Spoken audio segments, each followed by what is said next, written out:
I'm Bob Zellner, and I'm from LA, Lower Alabama. I'm glad to be back home. My daddy was in the Ku Klux Klan, my granddaddy was in the Ku Klux Klan. Wow. I would never have been a human being if I hadn't met Dr. King and Mrs. Rosa Parks and E.D. Nixon and Joanne Robinson, who made that wonderful Montgomery bus boycott when I was a student in Montgomery between 1957 and 1961. And those good people started me on a life of crime. I was recently arrested for the 17th time on April the 17th with Reverend Barber in North Carolina. It's not surprising that I live in Wilson, North Carolina right now, and I'm organizing again with the movement. So this is intergenerational, and I feel like I'm younger than some of them sometimes, but they remind me that I'm an elder. So thank you for all the elders to be here. I want to talk to you about something that's an inside movement discussion this morning. So if they're news people and so forth, this is on deep background. If you quote anything at all, talk to us about it. But here's what's happening in the movement. The same thing as 50 years ago, we have a lot of the same issues.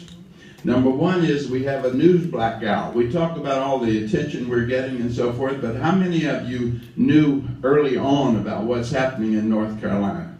Do you realize that on February the 8th, just last month, Black History Month, the largest civil rights demonstration in the history of the Southern Civil Rights Movement occurred in Raleigh, North Carolina. That's right. Up to 100,000 people demonstrated at the legislature in Raleigh.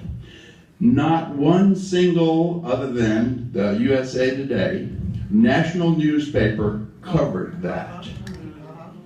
It is a scandal and a crime. So we need help in breaking this blackout. The same blackout that we had in the early days of the 60s when they didn't care until 2 white boys got killed in Mississippi. And then people started paying attention. We are not going to have to go through that these days. We are going to hold the Washington Post and the New York Times responsible. They have not even apologized that they missed the most important and the most historic civil rights demonstration in the history of the South just last month.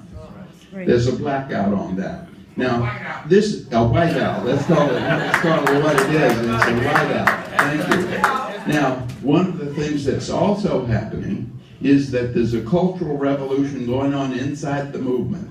This young man over here, and I can call him a young man because I'm much older than Reverend Barber, is one of the new and upcoming leaders of the national civil rights movement. And yet he was not allowed to speak at the 50th anniversary of the I Have a Dream march in our nation's capital. Not allowed. There's a cultural revolution going inside the NAACP. Because even at the National Convention, they were not able to make room for Reverend Barber to speak at the National NAACP Convention.